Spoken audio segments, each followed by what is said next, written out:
Before we start the video, I have a little housekeeping. Over 90% of you guys out there watching these videos are not subscribers, so please do me a favor, take a moment, click the subscribe button, and enjoy the video. What happens when you take a mini bookshelf speaker, throw it on the copier, and click enlarge? Well, let's find out. Hi, I'm Matt, this is the Ohm Audio channel, and today we are talking about the Dayton Audio MK602X bookshelf loudspeaker. Introduced towards the end of 2021, this is Dayton Audio's latest addition to their MK series of loudspeakers and subwoofers. The MK602X just isn't simply a larger version of their smaller bookshelf loudspeaker seen here. Whereas the 402X uses a 4-inch paper cone woofer and a 3/4-inch soft dome tweeter, the new 602X is actually using a 6-inch glass fiber woofer and a 1-inch soft dome tweeter that is a departure from the rest of the series. It has a reported frequency response of 45 to 20 kilohertz, a reported sensitivity of 87 dB. It is rated as a 4 ohm loudspeaker, just like the rest of the MK series, and comes at a street price of about $150 shipped from PartsExpress.com. Now, if we were to compare this speaker to the rest of the MK series as far as its visuals, it is actually quite similar in that they are using a very similar chamfered front end with the angular cuts along the edges. They are using the same vinyl wrap for the entire speaker. As you can tell, though, the woofers do look drastically different because of the different type of material used and different construction. And if we take a look around back, you will see that it is a rear ported, just like the smaller 402X. Same gold-plated vinyl posts as the others in the series. With that out of the way, let's talk about my listening impressions. I can't hear you! It's too dark in here! Now, talking about the tonality of the speaker, you would expect it to be very similar to the rest of the MK series of products. However, that simply isn't the case, especially when compared to the 402X.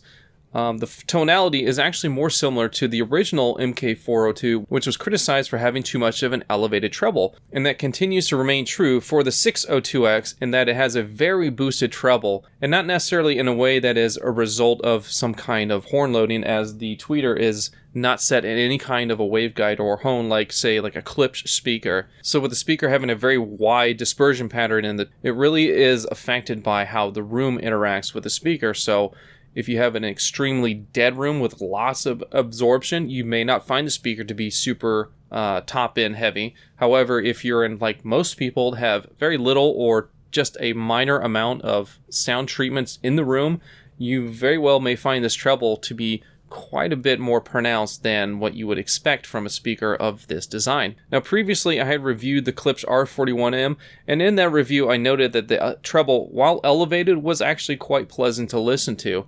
I did not find that necessarily true in the case of the 602X. The soft dome tweeter on this, for whatever reason, it does not sound like it's handling the treble as gracefully as some other tweeters I've heard in the past, including the folded ribbon tweeter of the Emotiva B1 Plus. It comes across as sounding distorted, but if I were to, when I look at measurements of the speaker, there just isn't any significant distortion in the treble region. It's just something about this tweeter and how it plays that it just doesn't sound really supple and nice. It comes across as being just a little more aggressive than what you typically associate with a soft dome tweeter. Now, coming down from the treble into the mid-range, things do tend to get a little bit better. I will say that this woofer with the glass fiber cone is actually handling mid-range reasonably well. Now, there is some resonances that occur inside that cabinet that do show up in measurements, which we will take a look at, as well as listening into music. And one of the albums I was listening to that kind of highlighted this resonance or distortion was Jazz at the Pawn Shop. Throughout the entirety of the recording for that album, there is a vibraphone that is being played. And there are a few certain notes in that vibraphone that will be accentuated because of some kind of a resonance or distortion within that cabinet. And it does show up as leaking out of the port, and we'll show that later in the measurements. Now, it just makes that particular note at that particular frequency sound a little louder. It's not enough to be really distracting from the music, but it is something I did notice and took note of when doing my listening test. Now, vocalists, both male and female, came across as being very natural sounding, appropriately scaled, and nothing really stood out as being super offensive or out of place with listening to them. Certain male singers, particularly bass singers, came through a little bit thin on the bottom octaves, so that fullness or chestiness of some singers just didn't come through quite as well on this speaker as I have heard on other speakers. For the bass and mid bass that you have in this speaker, things are actually pretty well sorted out. Again, I think this glass fiber woofer is probably the best component in this speaker. The tweeter, I'm still very much on the fence of whether or not it could be good to use. The thing that's nice about Dayton Audio products is that you can actually go out and buy this individual tweeter and woofer and build your own speaker with them with your own crossover and cabinet. It's just that because of the tonality of the speaker, you have to push the speaker a little bit harder to really get that bass and mid bass to come through. But you're just getting blasted out with treble because the tweeter is such a much higher level than the rest of the speaker. So tonally, I don't necessarily care for the speaker. Some of you might, but not for me. Okay, so now let's talk about Soundstage and Imaging. Where'd that come from? Soundstage and Imaging of the speaker is good. Not the best, but certainly not the worst that I've heard at or around this price point. Even though that this speaker is designed to have a very wide dispersion pattern with no sort of a waveguide for the tweeter, I actually did not find the Soundstage to be as wide as some other speakers, particularly the Emotiva B1 Plus. I found through a much wider Soundstage in the speaker. One of my favorite tracks to listen to for this is Chocolate Chip Trip by Tool. There's a panning synthesizer. If you have a speaker that's set up well and interacting with the room really well, you can actually have that sound pan around and come almost 180 degrees left and right of you. With this particular speaker in the different positions I tried it would go well outside the boundaries of where the speakers are placed, but it wouldn't really envelop and wrap around you quite as well as, say, the B1 Plus did. Now, soundstage depth on the 602 I actually found it to be quite good. So when placed about 2 to 3 feet away from the wall, the sound would actually project behind the wall. So any track that had really good depth as far as the soundstage, this could certainly showcase it. Again, not class leading, but very good for its price. Center imaging was very nicely placed. Because of the wide dispersion pattern, moving left or right within the speaker's listening window, it really didn't break up that center imaging. So for home theater use, I think these can actually be good for that because they're not going to be as particular as far as where your seating position is compared to the sweet spot. You're still going to have a pretty good performance from this speaker. Another thing that I found the speaker did fairly well was actually the scale of sound. So if you're listening to, say, like a string quartet or perhaps a singer-songwriter where it's just a singer, guitar, and maybe a upright bass of some kind, the scale of all the instruments and the vocalist was very appropriately sized. It didn't artificially increase the size of the instruments or the singer like some speakers can do, but also they didn't sound diminished in any way. Now, when you get into big orchestral pieces where you're wanting to have big sound and big rooms, these speakers do an okay job of that. However, once you get to a certain sound output level, the sound field just stops growing, and I think that's just simply because it's a budget speaker. But I find that's just about true with any budget speaker. You, at some point, you're going to hit the limitations of what you can do with the shoestring budget that they're building something like this on. Okay, now let's go ahead and take a look at some measurements. Nerd alert! Alright, let's take a look at the Dayton Audio MK602X measurements. This first measurement we're taking a look at is the on-axis combined response. We're taking the microphone on level with the tweeter and then running a sweep, getting out any reflections. So our measurements above 400 Hertz are this gated response, and then below 400 Hertz we're taking a look at what's called a ground plane measurement. And from this combined response, you can see we definitely have an elevated treble, as we talked about in our listening impressions. And now one of the other things I like to do for the on-axis response is to overlay what would be considered the plus or minus 3 decibel response in this blue box here. So anything falling within this blue box would be considered plus or minus 3 decibels from the mean average. Now, one of the things that Dayton Audio has in their marketing material or on the specification page for this speaker is that the frequency response is rated at 45 Hertz to 20 kilohertz. Now, typically when you look at a frequency response, this is a plus or minus 3 decibel range. And as you can see, if we were to take a look at the treble region, of course, 20 kilohertz is far outside that line. But most notably is that in the bass response, minus 3 decibels happens at around 75 hertz, One of the things that they have in their marketing material is that you don't need a subwoofer with it. Well, at a F3 of 75 hertz, you most definitely do need to have a subwoofer. It's not until you get down to 10 decibels down from the mean average, you get around that 45 hertz claim. So it's very possible that they're using in-room measurements to get this claim of 45 to 20 kilohertz, but they don't specify that. So that's why you have to take marketing material and specifications call-outs a little bit with a grain of salt. Now moving on, we're looking at the horizontal response. So this is where we take the microphone in line with the tweeter and then rotate the speaker on a turntable at 10-degree increments from 0 to 60 degrees off axis. 0 degrees being at black, red, orange, yellow, green, blue, and violet at 60 degrees. One thing to note is that the upper treble region response is actually not dropping off dramatically as some other speakers. However, there's one thing I want to note is that if you were to compare the frequency response in the upper, mid-range, and treble region, you'll notice that the lines are grouped together much more tightly than some other areas of the speaker. Now we'll take out some of these lines to make it easier to see this difference. So if you were to take a look at the mid-range region here between 700 Hz and 2 kHz, you'll notice that the black line, which is on axis, versus the green and the blue line, which is 50 degrees off axis, and you compare that to this upper mid-range and treble region, you'll notice that the blue and the green line in the mid-range, highlighted here with the black bar, is a bit lower than the on-axis response, versus in the red bar where the green and the blue lines are practically on top of the on-axis response. So what this creates is that the speaker will have a little bit more brightness in this region because the energy that's going off at 40, 50 degrees and on out bounces off the walls and comes back to you, whereas in the mid-range region, you don't have as much energy going out in that direction. So that's kind of the cause of my notes of saying this has a little bit of a recessed mid-range, but then a noticeably bumped up treble region is because of this aspect, that wide dispersion on that tweeter, but not as wide a dispersion on the woofer. So you have a mismatch in the dispersion characteristics of these two drivers. So that will come into play, especially if you're taking a look at equalization. Say you're using some kind of room EQ built into your AVR like Odyssey or YPow or Dirac or something along those lines. This can affect the way that the speaker will sound if you apply equalization to it. So that is something to be aware of. Now, if we take a look at the vertical response, in this case, we're simulating the microphone going above the speaker.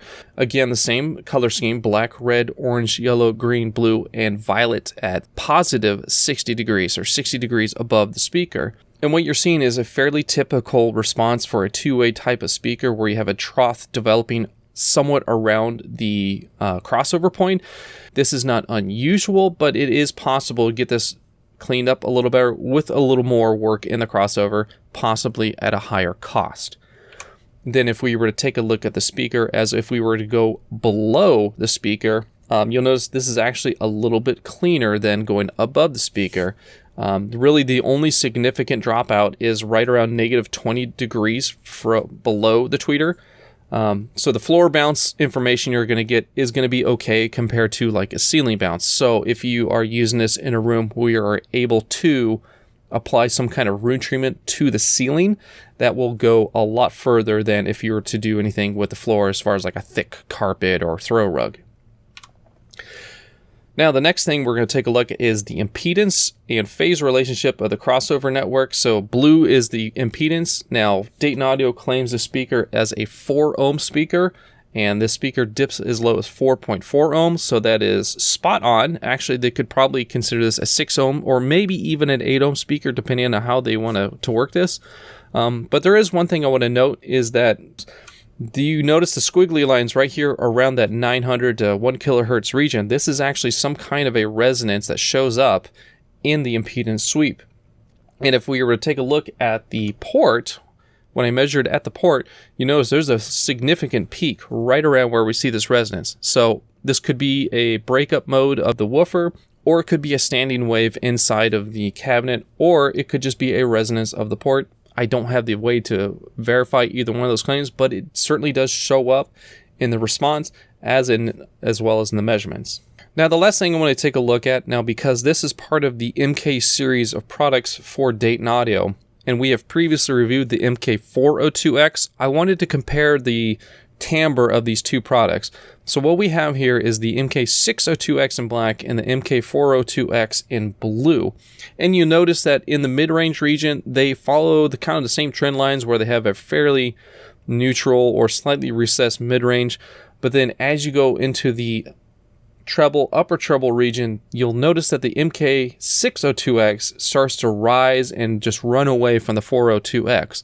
So tonality, these speakers aren't especially well matched. So if you're building, say, a home theater type of a setup, and you're considering maybe using the 602Xs as your front stage and your 402Xs as either your rear surrounds, side surrounds, or possibly even height channels, you are going to notice a little bit of a difference in the tonality of these two speakers, partially because the woofers are made from a different type of material, but also in just the bass response of the speaker is quite a bit different. So they may not necessarily match and mesh well in your home theater, just something to consider. All right, there's actually one last measurement I wanted to look at that I didn't include in my slides, and that is my in-room response measurement.